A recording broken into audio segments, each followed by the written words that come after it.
નમસ્તે મિત્રો, આજે અમારા સ્ટુડિયોમાં અમારી સાથે છે ભાવેશભાઈ દરજી, જેમની સાથે ₹2.25 કરોડ ફ્રોડ થયું છે અને ફ્રોડ કરનારો વ્યક્તિ તેમનો પરિચિત હતો. આખરે આ ફ્રોડ કઈ રીતે થયું, ફ્રોડ કરનારો વ્યક્તિ કોને કોને આ જ રીતે પોતાના શિકાર બનાવી ચૂક્યો છે અને કઈ રીતે આ માણસ લોકોને પોતાની જાળમાં ફસાવે છે તે જાણીશું ભાવેશભાઈ પાસેથી. હા, તો ભાવેશભાઈ, આ ફ્રોડ તમારી સાથે ક્યારે થયું, કઈ રીતે કરવામાં આવ્યું અને આ વ્યક્તિ કોણ હતો? આ ફ્રોડની શરૂઆત 21 જુલાઈ 2023 થી થઈ. અચ્છા, 2023 થી જુલાઈ. 2023 જુલાઈ. દીપેશ કિશોરભાઈ મકવાણા, બરાબર. એ આરોપીનું નામ છે દીપેશ મકવાણા. કિશોરભાઈ મકવાણા, બરાબર. અને સાથે એમના પરિવાર બીજા 7 જણાનું મેં વિરુદ્ધ ફરિયાદ નોંધાઈ હતી. તો અચ્છા. હા, તો એમાં એ વ્યક્તિ અમારે એક કોમન મિત્ર દ્વારા મને બરાબર. મળ્યો, જેમાં એના સાસુને અને શાળાને પૈસાની જરૂરત હતી અને એમને અચ્છા. મકાન વેચવું હતું. એવું તમને આરોપીએ કહ્યું? એવું અમને આરોપીએ બરાબર. કહ્યું. એ બાબતે મને મળ્યો. ઓકે. પછી થોડીક ઓળખાણ થઈ, થોડા મ્યુચ્યુઅલ્સ એને કનેક્શન્સ નીકળ્યા તમારા? મ્યુચ્યુઅલ્સ કનેક્શન નીકળ્યા. એ બાબતે એને વાત કરી તો જે બરાબર. મ્યુચ્યુઅલ કનેક્શન હતા એ ઓથેન્ટિક હતા. તો એના હિસાબે આપણને થોડો એની પર વિશ્વાસ આવ્યો અચ્છા. અને અમે મકાન જોવા ગયા. મકાન ક્યાં હતું? મકાન સારસા આણંદ ખાતે હતું. બરાબર. એનું બી એક લેવાનું એક રીઝન હતું, એમાં આપણે પડવા નથી માંગતા, ઓકે. પણ એ મકાન મને ગમ્યું. એ મકાન પછી અમે આવીને બાનાખત કરાયો.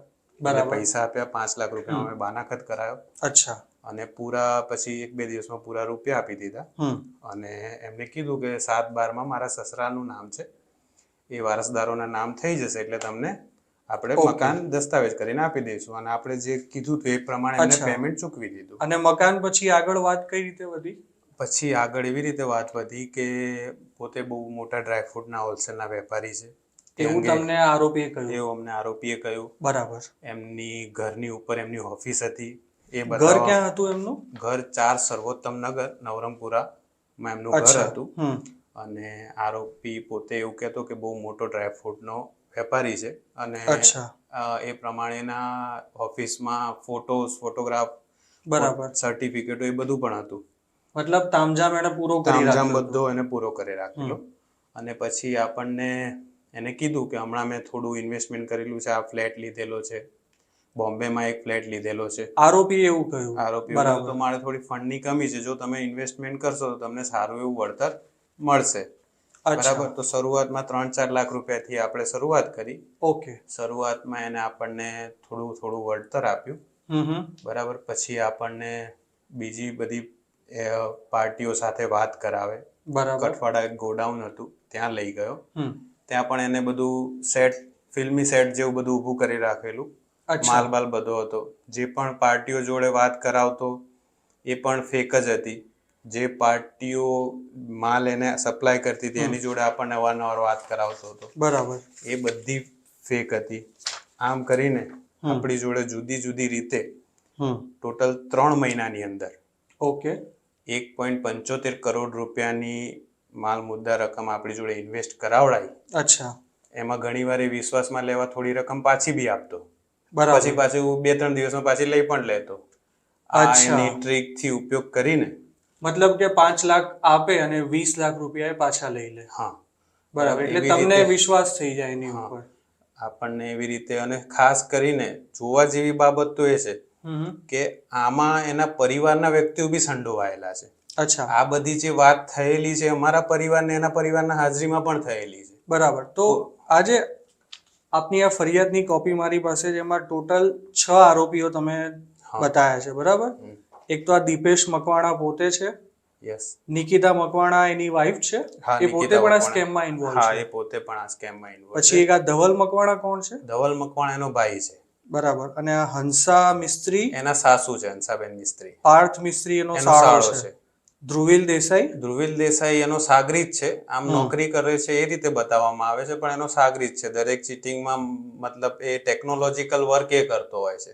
ખોટા બિલ બનાવવા, એ બધું, પછી સોફ્ટવેર લેવા ખરીદવા બિલ બનાવવા માટેના, પછી કંઈ પણ ડોક્યુમેન્ટમાં એડિટિંગ કરવું, તો એ બધું ટેકનિકલ વર્ક આ ધ્રુવિલ દેસાઈનો એક ભાગ છે એમાં. અચ્છા. અને તમે મને કહ્યું કે આ વ્યક્તિ આવી રીતે પહેલા પણ ઘણા લોકોને છેતરી ચૂક્યો છે. આ વાતની તમને ક્યારે ખબર પડી? હવે આ વાતની મને 27/10 ખબર પડી. એક અમારા મિત્ર છે જેનું મારે નામ નહીં દઈ શકાય. ઓકે, નો પ્રોબ્લેમ. તો એને મને વાત કરી. એને મને છાપામાં એક કટિંગ બતાવ્યું કે અચ્છા, કતારગામ રહેતા વૃદ્ધનું 7.22 કરોડ રૂપિયાની છેતરપિંડી કરી. ત્યારે તો મારા મતલબ પગ નીચેથી જમીન ખસી ગઈ, કેમ કે હું આટલું બધું ઇન્વેસ્ટમેન્ટ કરી ચૂક્યો હતો. તો તમે 3 મહિનામાં એને ટોટલ કેટલા રૂપિયા ટ્રાન્સફર કર્યા હતા? મેં ટોટલ એમને જુદી જુદી રીતે અમુક રકમ મારા જે સગા સંબંધીની જે કેશ આપેલી છે, બાકી બધી બેંકોના માધ્યમથી ટોટલ 1.39 કરોડ ની આજુબાજુની રકમ છે મેં ટ્રાન્સફર માધ્યમે આપેલી છે. તમે કોઈ કોન્ટ્રાક્ટ કર્યો હતો આની સાથે? ના, કોન્ટ્રાક્ટ એને મને એવું કીધું હતું કે આપણે તમે દિવાળી સુધી જો, દિવાળી સુધી તમે જે પણ પ્રોફિટ થાય તમને હું વળતર પેટે આપી દઈશ, તમારી મૂડી આપી દઈશ, પછી આપણે તમારો ISO નંબર ને એ બધું લઈને આપણે ભાગીદારી કરાર કરીશું અને ભાગીદારી તમને અનુકૂળ હશે તો આપણે આગળ વધીશું. અચ્છા, એવી વાત આપણને આપણી સાથે એને કરેલી. અને આણે તમને કેટલું રિટર્ન આપવાની ખાતરી આપી હતી? એને મને લગભગ 8-10% જેવા રિટર્નની વાત કરી હતી. તમને ઇન્વેસ્ટમેન્ટ પાછળ 8-10% જેવું રિટર્ન મળે છે પર મંથ. Per month 8-10%? હા, અને એનું એ છે ને દરેક જે ઓર્ડર લે એની ખરીદી બી બતાવે. એક ખરીદીનો હોય, PO હોય, અને એક સેલનું બિલ હોય એ પણ બતાવે ને કે આટલું આમાં વળતર મળ્યું છે, આટલો તમારો નફો જમા થયો. એક એની ડાયરી હતી, એમાં મારા હાથે જ લખાવતો, ઓન પેપર ખાલી ઓન પેપર. મતલબ કે ખાલી ઓન પેપર જમા થયો છે, ઓન પેપર જમા. ના, મને કશું મળ્યું નથી. તમે આ વ્યક્તિએ તમને જે પ્રપોઝલ આપી હતી એમાં ઇન્વેસ્ટમેન્ટ કરવા માટે બેંકોમાંથી લોન પણ લીધી છે? મેં બેંકોમાંથી લોન લીધેલી છે. એમાં એને મારી જોડે આવીને ગોલ્ડ લોન પણ લેવડાયેલી છે. મતલબ કે તમારું ગોલ્ડ પણ આના લીધે ગીરવે પડ્યું છે? પછી મારે એવું એક મકાન હતું, એ સેલ થઈ ગયું. પછી મેં મારા જુદા જુદા ઇન્વેસ્ટમેન્ટ હતા, જેમ કે સ્ટોકમાં, મ્યુચ્યુઅલ ફંડમાં, મારા સસરા જોડે ને બધા, તો એ પણ મારે સેલ કરીને મેં એને આપ્યા હતા, વિશ્વાસમાં જ હતો એટલા માટે. તો એમ કરીને ટોટલ્સ, અને મેં ફરિયાદમાં ટોટલ્સ પ્રૂફ સાથે હું પૈસા ક્યાંથી લાવ્યો એનું એક સિંગલ પ્રૂફ સાથે બી મેં જમા કરાયેલું છે. અને આ પૈસા તમે ટ્રાન્સફર કઈ રીતે કરતા હતા? Bank to bank. મારે કેશમાં જે ખાલી સગા સંબંધીઓનો છે પૈસા લીધેલા છે એટલો જ વ્યવહાર માત્ર કેશમાં થયેલો છે. બાકી લગભગ મોટા ભાગની રકમ બેંક ટુ બેંક આપણે બરાબર આપેલી છે. હવે તમને ખબર ક્યારે પડી કે આ વ્યક્તિ ફ્રોડ છે? બસ 27/10 આપણે જે વાત થઈ ત્યારે કોમન મિત્ર હતા, બરાબર, એમના દ્વારા આપણને ખબર. પછી તમે શું કર્યું? લાઈક પૈસાની હવે પછી એ વખતે તો હું થોડો મતલબ એકદમ ડિપ્રેશનમાં આવી ગયો, અને એ જ સમયગાળામાં મારા બંને છોકરાઓને ટાઇફોઇડ અને જોન્ડિસના કારણે એડમિટ કરેલા હતા. બરાબર. એટલે મારો જે તણાવ અને ડિપ્રેશન એ સગા સંબંધીને ફેમિલી આગળ એ છુપાઈ ગયો હતો. અચ્છા. એના કારણે 15 દિવસે દાખલ હતા. એટલે પછી થોડી હિંમત લાઈને મેં ધીરે ધીરે પૈસા માંગવાની એની જોડે શરૂઆત કરી. તો પહેલો વાયદો એને મને 75 લાખનો 25/11 આપ્યો, 25/11/2023 બરાબર. પછી વાયદો આપ્યો 30 તારીખનો, 30/11/2023. એમ વાયદા ચાલુ થયા બરાબર. પછી હું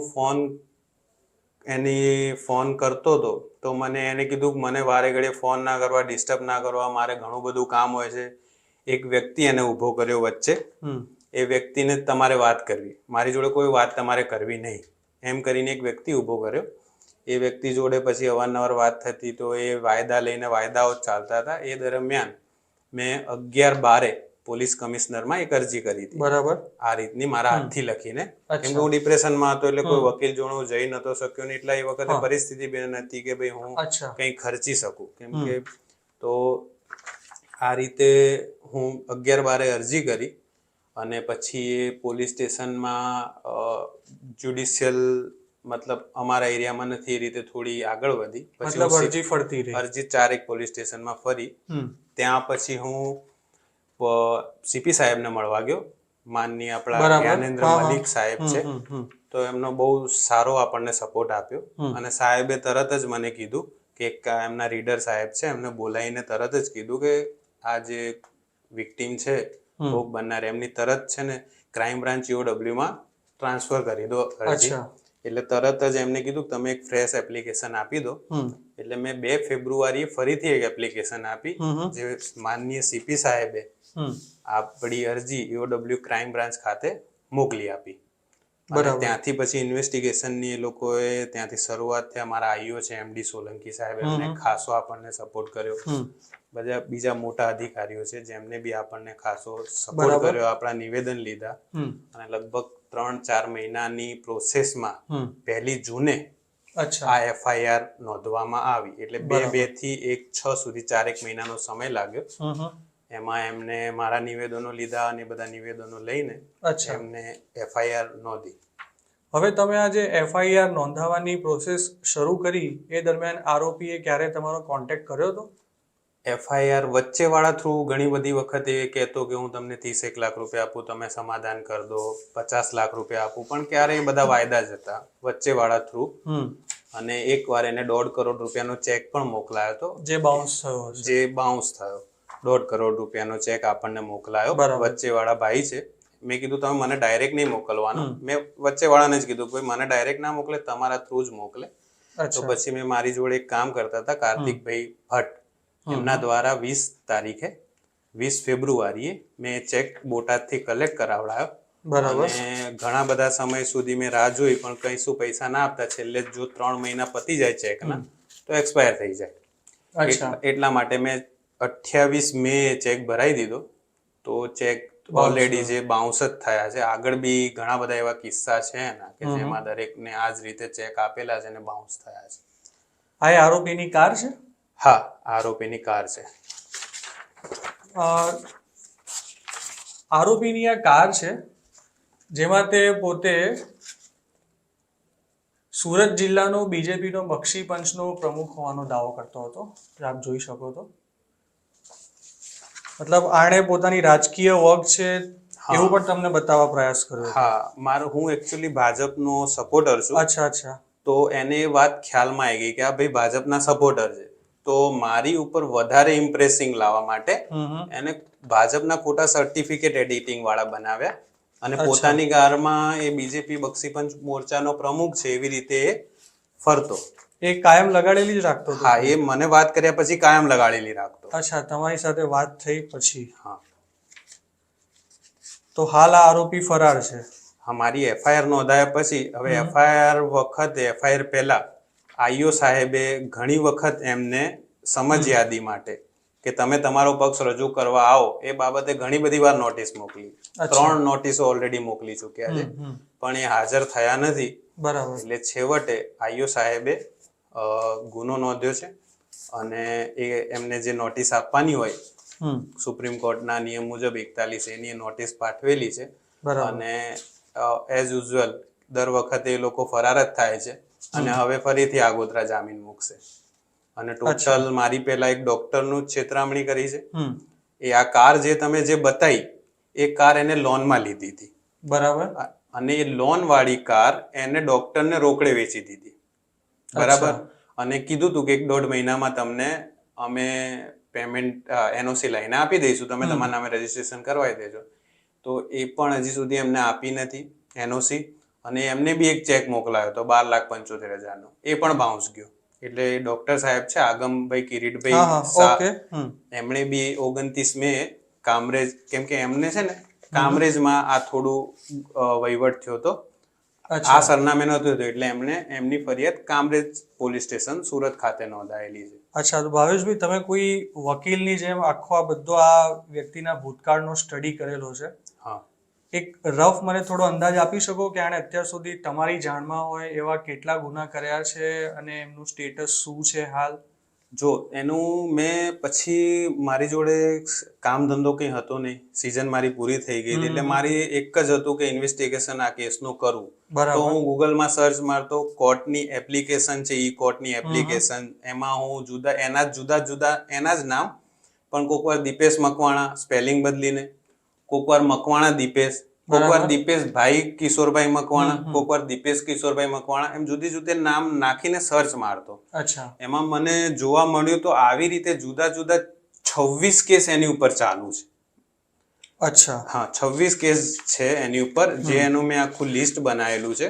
અને એ પણ અમારા આઈઓ સાહેબ છે માનનીય MD ભાઈ સોલંકી, એમને બી મેં જમા કરાયેલું છે.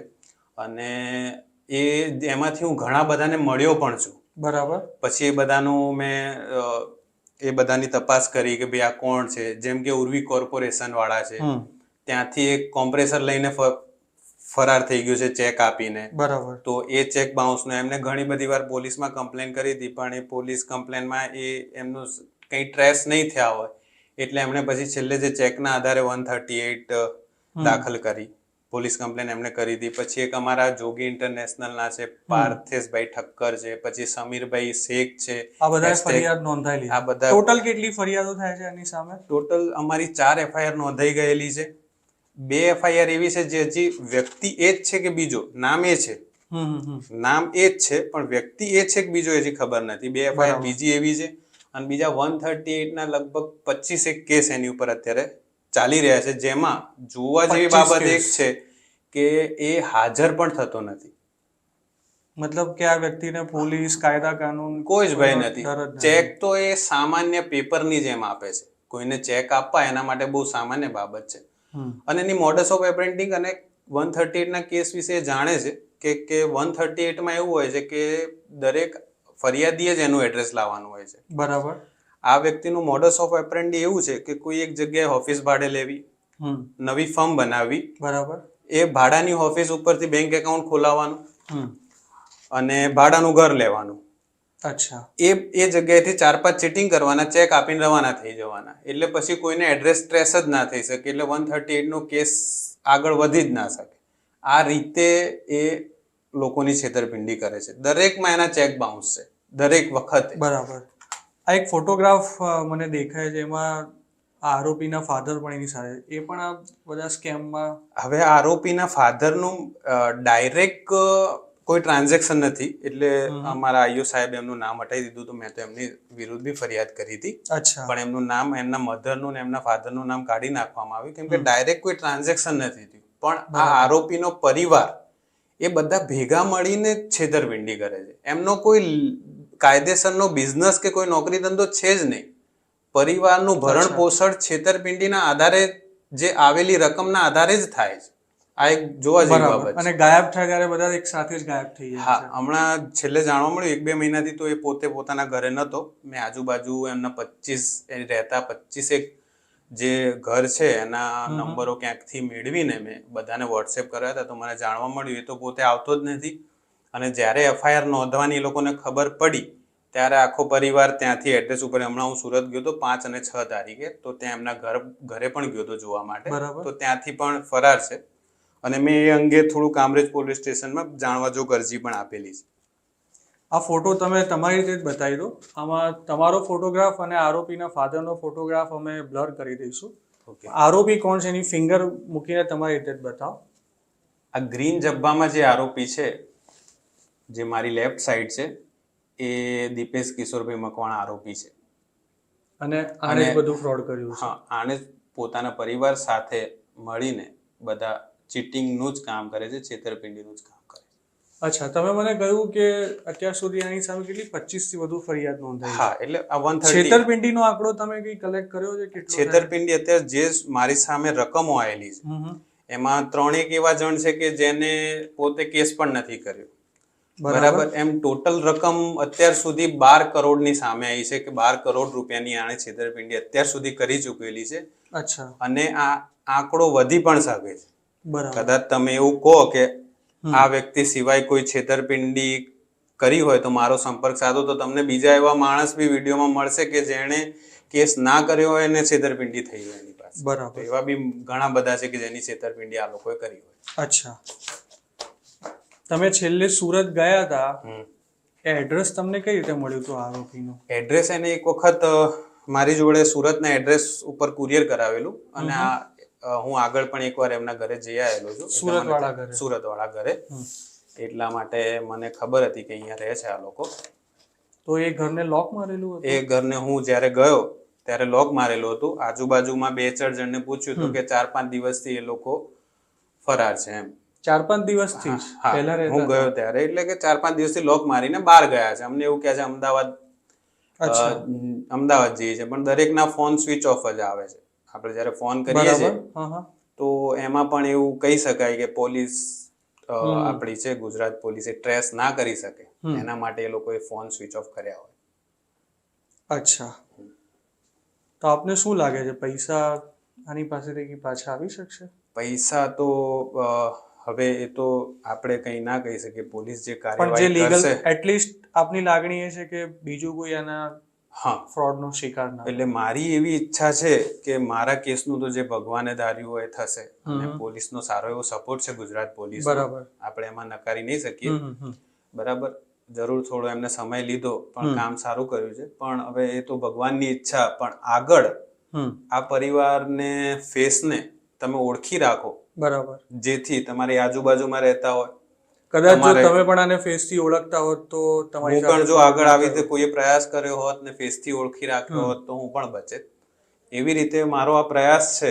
મેં ઘણા બધા વિડીયો યુટ્યુબમાં એના રિલેટેડ વિડીયો પણ નાખેલા છે.